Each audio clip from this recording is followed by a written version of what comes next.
இதயம் எரிகின்றதே, இறங்கிய கண்ணீர் அணைக்கின்றதே, உள்ளங்கையில் ஒழுகும் நீர் போல் என் உயிரும் கரைவதென்ன.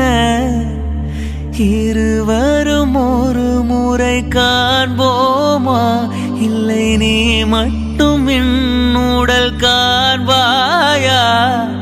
கலை என்ற ஜோதியில் காதலை எரிப்பது சரியா பிழையா? விடை நீ